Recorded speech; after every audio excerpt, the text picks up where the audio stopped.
Guys, I hope you're doing great. Well, today we're going to talk about how to survive a pandemic.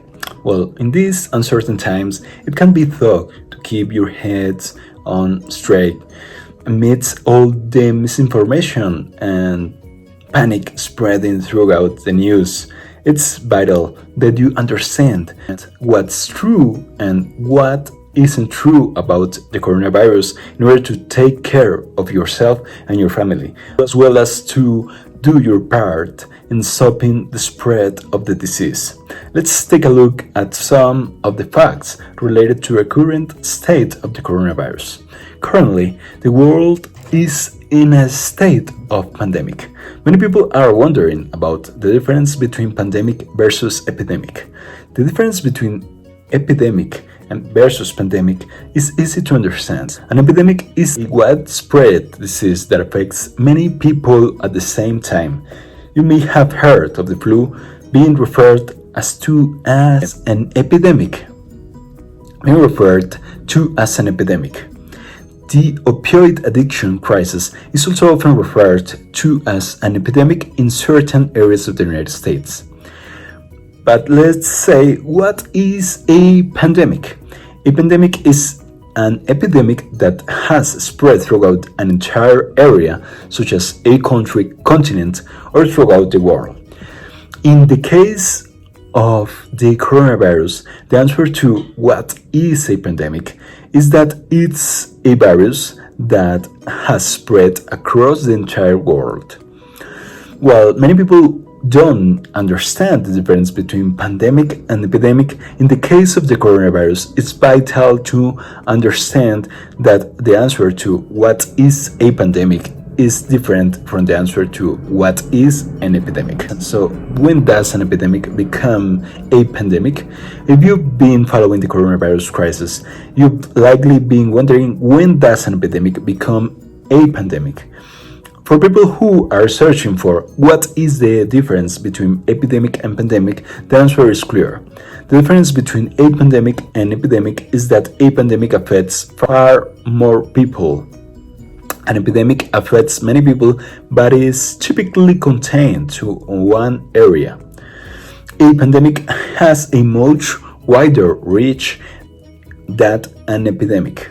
So the difference between an epidemic and a pandemic, when searching the differences between epidemic versus pandemics, you'll find that at this point, all health experts are classifying the coronavirus outbreak as a pandemic. The difference between pandemic versus epidemic is clear. While an epidemic is contained to a certain area of the world, a pandemic spreads wide and fast. After a disease or virus is no longer contained in one area and begins to affect a country, continent, or the entire world, it becomes a pandemic. How do viruses cause pandemics? It's normal to feel anxious or scared as you watch the news and learn more about the coronavirus. Let's take a look at some key information on how viruses work and what you can do to keep you and your family safe as the pandemic spreads across the globe. But first, what is a virus? Different from bacterial infection, a virus is genetic material that can only replicate within a host. Many people are wondering, what is the definition of a virus as they work to stay safe throughout the coronavirus outbreak? Well, the answer to that is the definition of a virus. It is an infective agent that's surrounded by a protein and contains genetic material.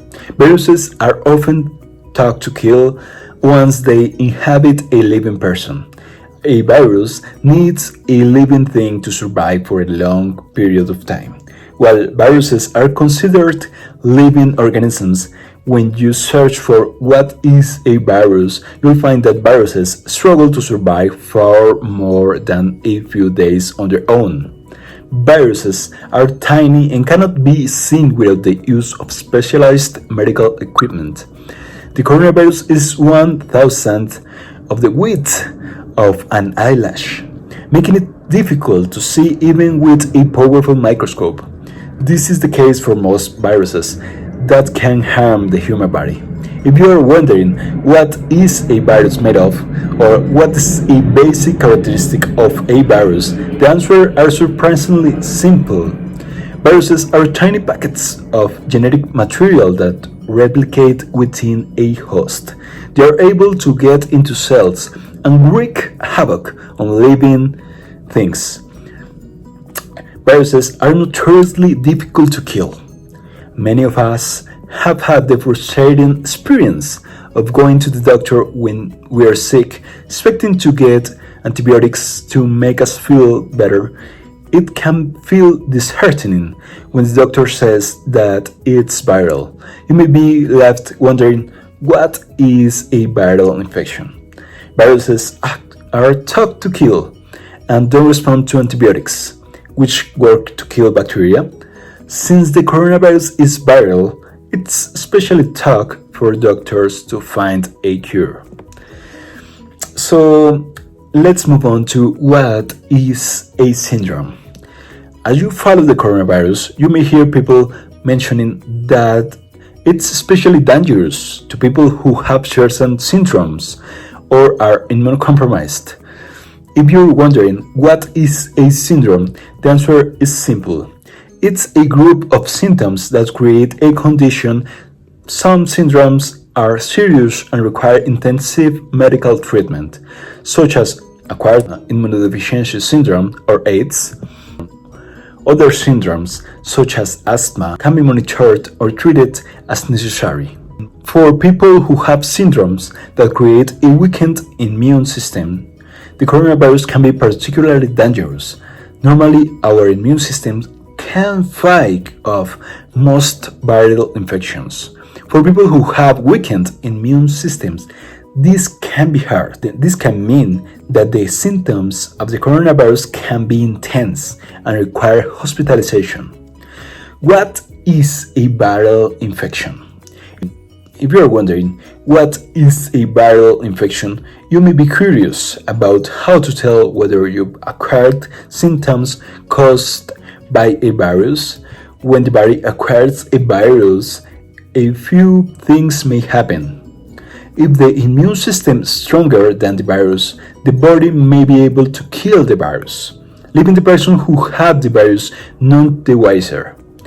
If the immune system doesn't kill the virus, but it's able to keep it at bay, stopping the person from feeling the symptoms associated with a viral infection, they may carry and transmit the virus while not realizing that they have the virus in their body.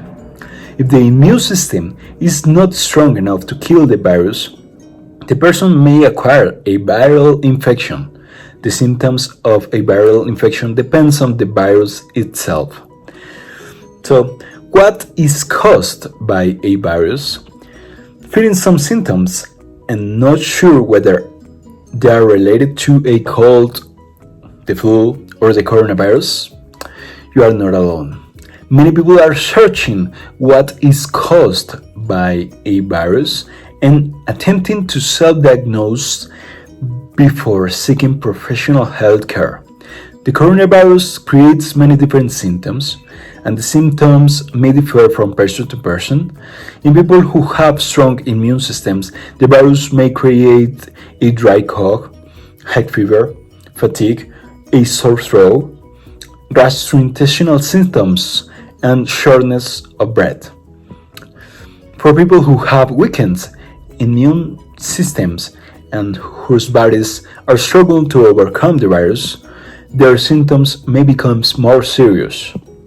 In people who have weakened immune systems, it's essential that they get treatment at a hospital if they acquire the coronavirus. There is currently no cure for coronavirus when a person has a weakened immune system and seeks medical treatment. It's to help their bodies deal with the effects of the virus, not to find a cure. People who have weakened immune systems often have more trouble breathing when they are affected by the coronavirus than someone who has a healthy immune system. This can mean that they require intensive care in order to continue breathing as their body fights off the virus. This requires trained medical professionals and specialized equipment that allow them to stay strong as their body works hard to get better. So, how to prevent a virus? If you're searching of how to prevent a virus to keep you and the people you care about safe, you are doing the right thing. It's much easier to work toward preventing viruses than it is to fight them off once they've been acquired. As you search for how to prevent viruses, you'll find that most of the tips for keeping yourself safe are simple. Your best line of defense is simply to wash your hands often with soap and hot water. Watch for 20 to 30 seconds. Singing happy birthday twice is a great way to ensure that you're washing your hands long enough. When you don't have access to a sink and warm water, using hand sanitizer is better than nothing. Use an alcohol-based sanitizer and rub it with your hands until they are fully dry. Don't use hand sanitizer to replace regular hand washing. It's not nearly as good as killing the coronavirus as soap and water. Keep that in mind. Avoid touching your eyes, nose, and mouth when the virus gets on your hands. It doesn't immediately enter your body. For most people, it enters through the eyes, nose, or mouth. Avoiding touching these parts of your body, especially when you are in public, can go a long way toward preventing viruses. Stay home as much as possible, even if you are not in an area with a shelter in place order. One of the best answers to how to avoid viruses is simply to stay put. When you stay at home, you are not giving viruses the chance to enter the body. Get plenty of fresh air and sunlight into your home. When it's warm enough, open the windows. Sunlight and fresh air can help to reduce the amount of the virus that stays in your home. When you're searching for how to avoid viruses, it can be tempting to go over the top and trying to sanitize everything in your home. Know that no matter how well you clean, you'll never be able to have your house become the germ-free mecca of your dreams. Instead, practice common sense. Stay home when you can, seek medical attention, call first if you get sick, and be sure to wash your hands as much as possible. How to avoid getting a virus? In addition to using safe medical sound practices to keep the virus out of your body and out of your home, there are also things that you can do to answer the question of how to avoid getting a virus. Keeping your body as healthy as possible is one of the best ways to answer the question of how to avoid a virus. Exercise, healthy food including plenty of fruits and vegetables, avoiding sugar, and drinking plenty of water can all go a long way in how to avoid catching a virus.